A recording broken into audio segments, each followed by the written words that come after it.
Fala pessoal do canal Retro Joabas, e aí pessoal, beleza? Joabas aqui na área de novo para mais um vídeo aqui do Retro Joabas, e hoje a gente vai trazer mais um review de mais um volume do mangá do Ultraman, pessoal. Então a gente fez aí nos últimos dias a resenha do primeiro volume e agora a gente vai fazer a resenha do segundo volume do mangá do Ultraman, pessoal. Então a gente vai contar, a gente vai comentar essa história, essa repaginação do Ultraman que foi lançada em mangá em 10 volumes aqui no Brasil pela JBC.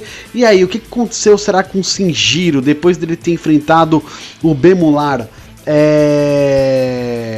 de forma ali de repente, de surpresa, pegando o Shinjiro ali de surpresa, tendo que assumir o lugar do pai dele, do Hayata. O que será que vai acontecer com ele? Ele, no final do mangá número 1, a gente vê que ele acorda dentro do laboratório da patrulha científica e acaba conhecendo ali um ser super estranho. O que vai seguir na frente do nosso novo herói, do nosso novo Ultraman, é o que você vai saber daqui a pouquinho depois da vinheta. Então solta a vinheta aí.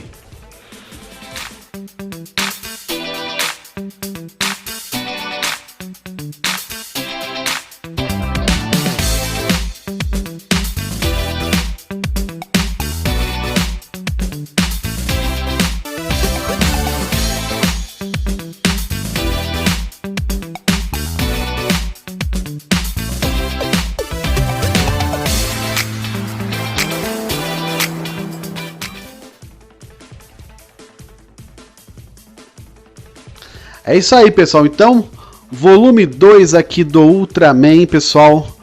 Mangá lançado aí pela JBC aqui no Brasil. Saiu, sempre lembrando, em 10 volumes, Preço de capa R$14,90. E normalmente você vai conseguir encontrar ele para vender, como já é um mangá que saiu já há alguns anos, eu indico aí que você procure em comic shops maiores, mais especializadas. Então, na Rica Comics, na Comics Bookshop na Alameda Jaú aqui em São Paulo, na Comic Boom no Tatuapé aqui na zona leste de São Paulo também. Todas essas lojas possuem sites e vendem aí para o Brasil inteiro, e são lojas que normalmente elas têm estoque de material antigo, pessoal. Então procurem aí ver se vocês conseguem achar esses mangás do Ultraman, se vocês tiverem interesse para comprar nesses sites aí, nessas lojas, Excelsior também, Comics também, que trabalha com bastante material aí fora de catálogo. Então, só para deixar uma dica aí, porque às vezes a gente está fazendo uma resenha de um produto que vocês querem adquirir para ler e tem talvez uma certa dificuldade para comprar. Na Amazon também tem esses mangás em estoque, pessoal, e normalmente sempre tem promoção abaixo do preço de capa. Então, de repente, se você já for um cliente Amazon Prime, você pode aproveitar até um frete gratuito aí para comprar os seus mangás do Ultraman, pessoal. Lembrando, esse mangazinho do Ultraman, volume 2, sempre aí produzido, escrito, desenhado pelo Eiichi Shimizu e o Tomohiro Shimoguchi, pessoal. Uma dupla que trabalha muito bem e que fez história nesse mangá do Ultraman, pessoal. Depois da batalha com o Bemular, um inimigo que surgiu aí de repente na vida do Shinjiro, ele acorda no laboratório da patrulha científica, pessoal. E ali, além dele ser informado, de todas as coisas que estão acontecendo ao redor dele, é feita uma importante proposta para ele, que pode mudar a vida dele de vez para sempre, pessoal. Então é assim que começa aí a história desse segundo volume. E perguntas surgem na cabeça do Shinjiro durante a história desse volume. Qual que é o perigo iminente que se aproxima aí tanto do Shinjiro como do planeta Terra? Que perigo iminente é esse? Que a patrulha científica está tão preocupada. E o Conselho Estelar também, que a gente vai falar daqui a pouquinho dele aqui no vídeo. Qual a relação da polícia, que a gente vai ver ela bem atuante nesse volume, e a patrulha científica? E quem que é o Moroboshi, que vai ser apresentado nesse volume ele é um personagem clássico aí do Ultraman, né? E que cruzará no caminho do Shinjiro. Então todas essas perguntas vão ser levantadas aqui na cabecinha do nosso novo Ultraman e vão se desenrolar durante esse volume.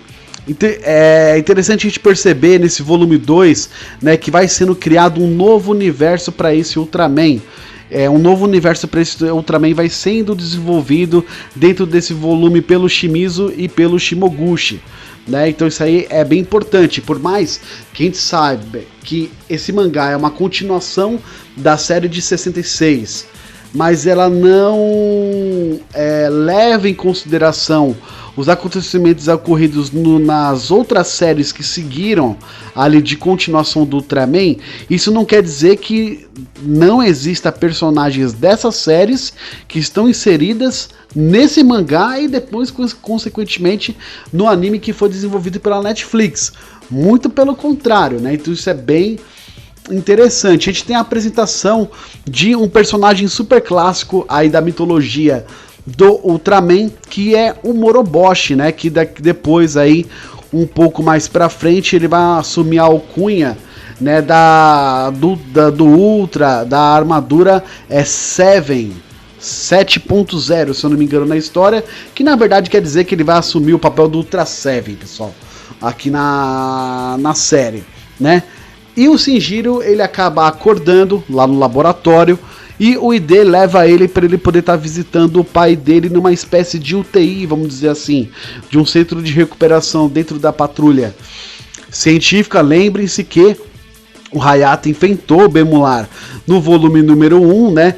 E ele vai lá visitar o pai dele, ele vê que o pai dele está se recuperando bem, que graças a Deus ele está vivo, e o nosso Shinjiro acaba conhecendo o Edo.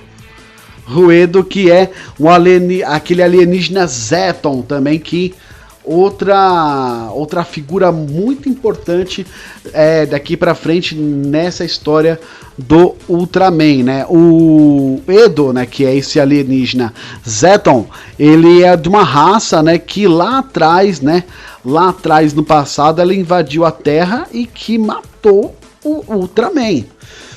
E ela costurou junto com outros povos, né, galácticos aí,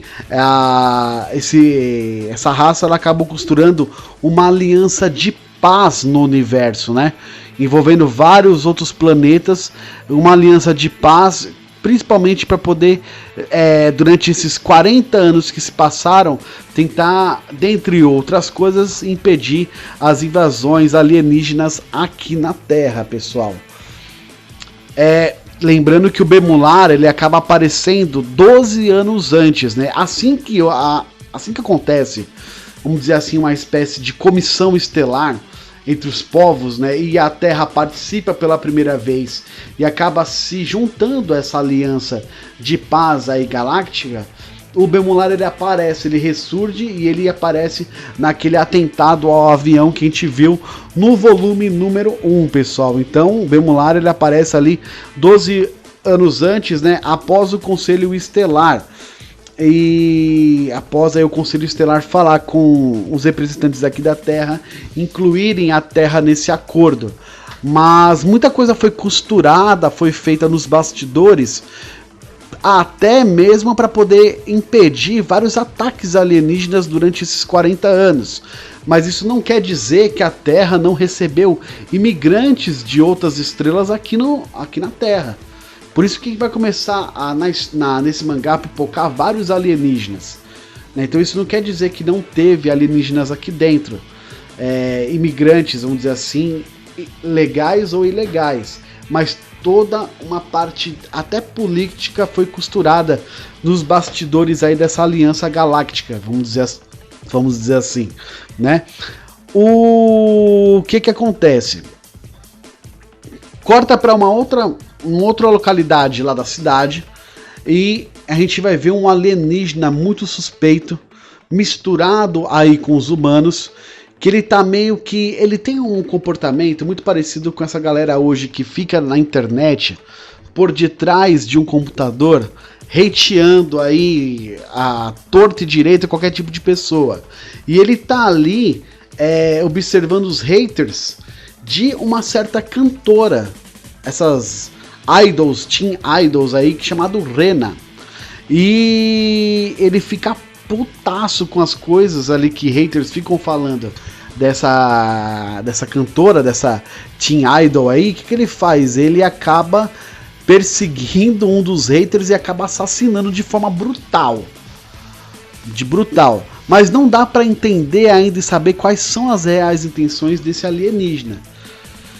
Mas ele fica aparecendo como se fosse uma sombra, um fantasma durante toda a história desse mangá. Esse alienígena, ele tem 2 rostos, pessoal. Ele tem essa parte do rosto aqui e depois da testa ele tem mais 2 olhos aqui, como se ele tivesse 4 olhos e o nariz bem em cima, assim. É horrível, e vive babando. É desses tipos de monstros assim que só o pessoal que produz mangá, que sabe desenhar e elaborar e criar de forma, sabe, sensacional, cara. O monstro, ele é muito feio, né? E aí, dentro desse meio tempo, lá na patrulha científica, o Edo, o alienígena lá, o Zeton, ele acaba fazendo, eu não digo nenhuma proposta, ele acaba fazendo uma intimação ali para o Shinjiro. Você precisa se transformar no nosso Ultraman. A gente precisa mostrar que a Terra tem o seu Ultraman. Porque o pai dele, já com uma certa idade, o Hayata, debilitado até inclusive pela última batalha que ele quase morreu, ele não tem como mais aguentar a cunha do gigante de luz. Então ele ali vamos dizer assim, intimado para se transformar no novo Ultraman, mas ele está com muitas dúvidas. Lembramos que ele é um jovem, ele é um estudante ainda, ele tem amigos, ele é um jovem como qualquer outro. Passa por aquelas azarações com menininhas na escola. Então um cara que estava se descobrindo ali como jovem e de uma hora para outra cai uma responsabilidade do nada, que é de repente ele ser o gigante de luz, mano. Então é uma parada complicada para ele, né? Por mais que ele tá vendo ali que o pai dele não pode mais combater, ele fica meio que na dúvida. Ele tem muitas dúvidas em ser o gigante de luz. A polícia vai investigar aquele crime que aconteceu. A gente vê ali um policial muito importante também na história, que é o Endo. Não confundir com o Edo, que é lá o Zeton, né, o alienígena. E ele começa a investigar. E a cena do crime, pessoal, ó, coisas bem características que a gente normalmente vê só em mangá mesmo. O japonês adora colocar essas pitadas de terror nas suas histórias, e você vê uma carnificina que aconteceu ali com o crime ali que aquele extraterrestre que eu comentei anteriormente cometeu lá com o hater da Rena. O que acontece? A gente é apresentado pro Moroboshi, né?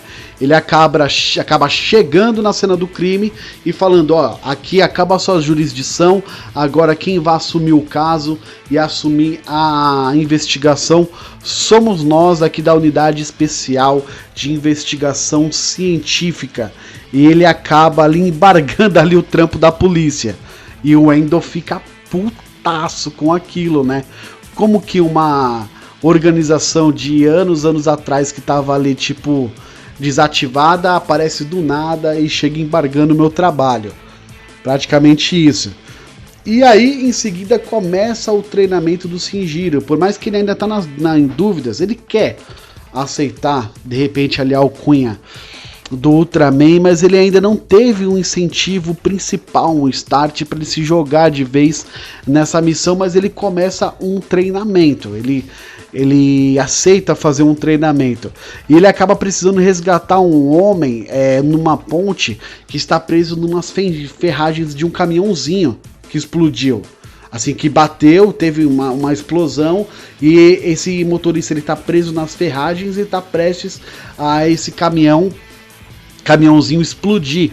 E a gente vê por uma série de páginas no mangá diálogos da polícia tentando ali ajudar o Endo e o seu parceiro, tentando ajudar de alguma forma para resgatar esse motorista das ferragens. Eles não podem contribuir praticamente nada e eles acabam cruzando com o caminho do Ultraman, que chega para fazer o resgate. E ele faz um resgate, totalmente teatral e apoteótico, meu. A entrada dele como herói, assim, é uma entrada tão apoteótica como as entradas que o Homem de Ferro dava quando ia fazer ali os seus feitos heróicos nos filmes da Marvel aí com Robert Downey Jr. É igualzinho, pessoal. É igualzinho.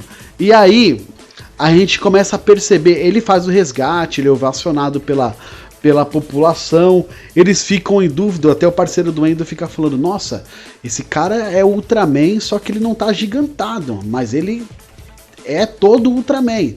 E o Endo fala, né, imagina, isso daí nunca que vai ser o Ultraman, mas acho que fica matutando na cabeça dele, né? E aí a gente começa a perceber no desenrolar da história, pessoal, que tem alguma coisa de bastidores ali envolvendo o Moroboshi, o ID, né, e o Edo. Começa a aparecer, a suspeitar, eu lendo como leitor, que todas as coisas que estão acontecendo ao redor do Shinjiro e todas essas provações, esses enfrentamentos que vão acontecer, é como se fosse algo montado para testar ele próprio ou com algum outro tipo de interesse. É meio estranho, sabe, a relação deles assim, uma relação de mistério, não sendo... parece que sempre eles estão escondendo alguma coisa. Aí tem um outro caso ali, um resgate que o Ultra vai fazer. Numa conveniência, um ladrão lá fez uma menininha de refém e ele aparece lá pra fazer a mesma coisa, também resgatar ali, acabar ali com o sequestro ali de uma menina.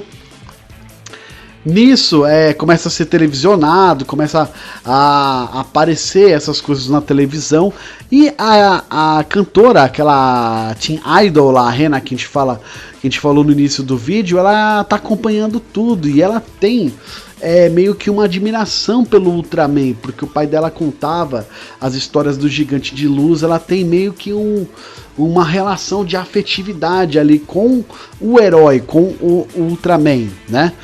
E chegando num outro dia de treinamento, o que acontece? Depois de uma mensagem, um pedido de help ali, vamos dizer assim, do Moroboshi, mas aí, como eu falei pra vocês, fica parecendo que tá tudo meio que maquiado, tudo meio que produzido para acontecer aquilo. O nosso Ultra, o Shinjiro, ele é enviado para poder eliminar, para poder matar um alienígena, que é o Adasic, que é um alienígena, um tipo de raça alienígena bem hostil, por sinal, que está aqui no nosso planeta de forma ilegal. Ele é um imigrante ilegal aqui dentro do nosso planeta. Aí você vê o primeiro embate do Shinjiro, mesmo ele utilizando a armadura do Ultraman, mas ele pessoalmente, Shinjiro com o Moroboshi. Moroboshi, ele mostra-se ser um cara bem implacável. E o Shinjiro, a contragosto, é um cara que ele é tomado por sentimento, por dúvidas. Ele é um cara que ele, assim, ele tá passando por uma situação de transformação. Ele é um cara totalmente diferente da frieza e do jeito implacável que o Moroboshi é. Eles têm um embate ali, meio que tete a tete ali, como se mostrassem que um não gosta do outro, um não está entendendo o comportamento do outro. E aí, beleza, o Ultra vai lá tentar fazer o que ele precisa fazer. Ele faz um cerco ali ao alienígena para tentar capturá-lo à primeira vista, né? E aí aí tem uma cena que é aterrorizante dentro desse mangá. Vocês vão adorar quando vocês lerem, quando vocês verem os desenhos, que é o Adasic comendo humanos, cara. Ele simplesmente pega os humanos e utiliza eles como um banquete, velho. Sabe, o cara é nojento, o cara é horripilante. O Shinjiro fica puto com aquilo e, ele parte pra cima da luta contra o alienígena, sem nenhum... Ele não pensa duas vezes, ele fica até descontrolado, porque ele vê tantos e tantos corpos num galpão lá, de humanos que o Adasic tinha acabado de comer, se alimentar, mano, que ele fica cego, ele fica puto, ele fica cego e ele vai pra cima desse alienígena que acaba fugindo. E o Shinjiro, o nosso Ultraman, ele vai atrás dele. e começa a fazer ali, participar de uma destruição em todos os lugares que eles vão passando. Tipo aquela cena do Superman contra o... no filme do Man of Steel, no Homem de Aço, que ele vai enfrentar lá o... Puta, agora eu esqueci o nome, eu vou botar aqui na tela aqui, o filho da puta que ele enfrenta lá, o vilão lá no filme, que eles têm uma luta estilo Dragon Ball, né? General Zod, né? Putz, cara, eu fã da DC e esquecer o nome do General Zod é complicado, hein? Mas aquela cena de luta é totalmente Dragon Ball, destruição pura. Ultraman, ele tem uma luta com esse Adasic da mesma forma, né? A luta ela é totalmente frenética mesmo, pessoal.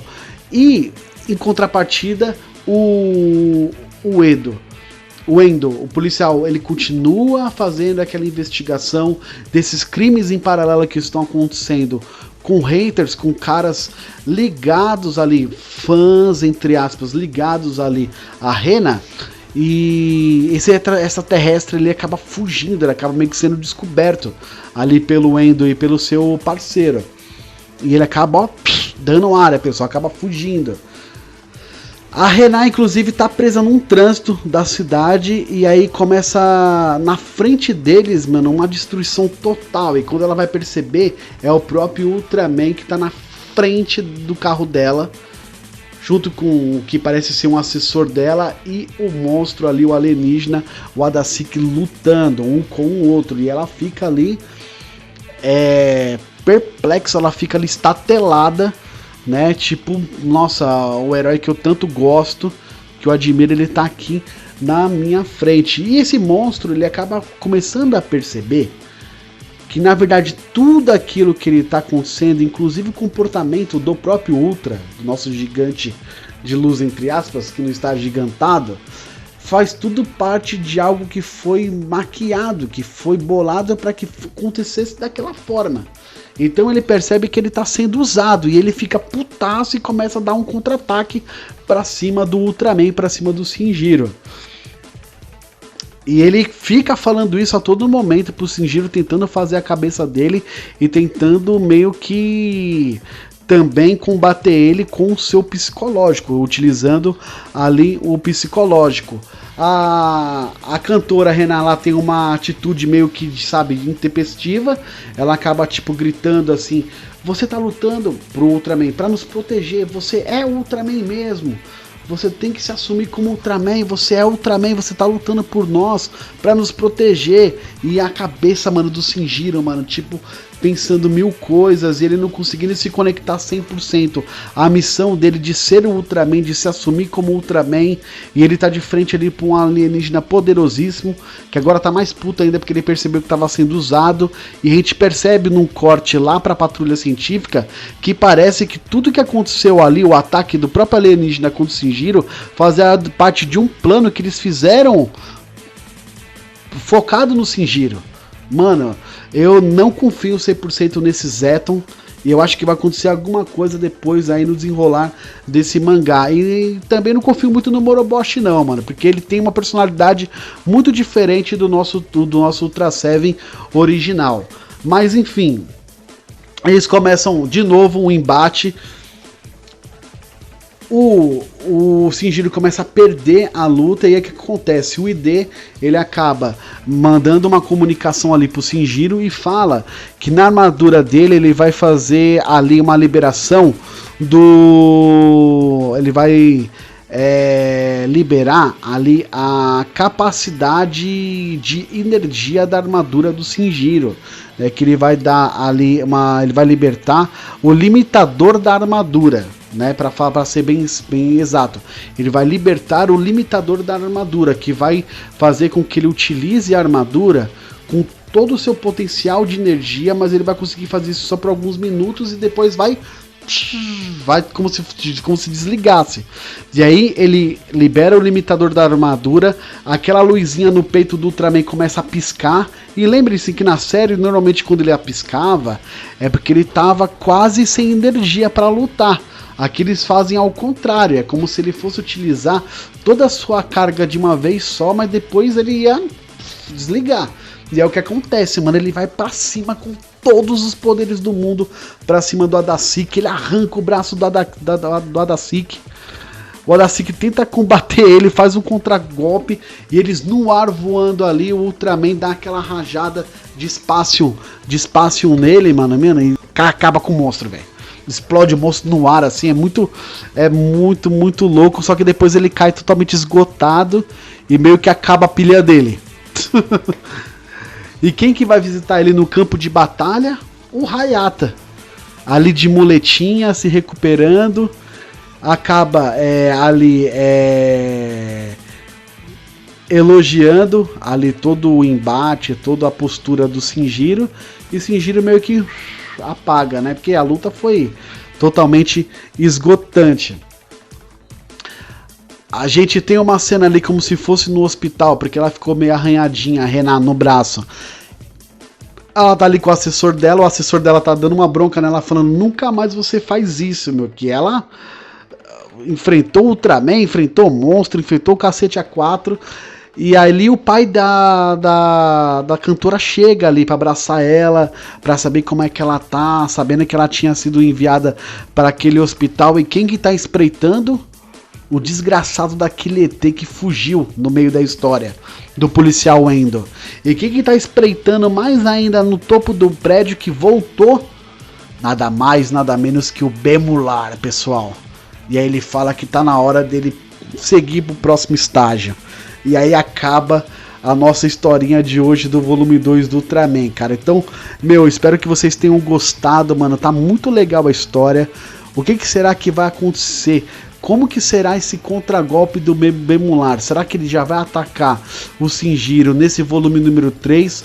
Ou outras coisas vão acontecer? Quem que é esse ET que tá perseguindo a Renan? E como que vai ser o comportamento do policial Endo, agora sabendo que alienígenas estão envolvidos naqueles crimes, naqueles assassinatos? A gente se vê no próximo vídeo, pessoal. Peço para você curtir aí o nosso vídeo, espalhar para os seus amigos. Nos siga na rede social, pessoal.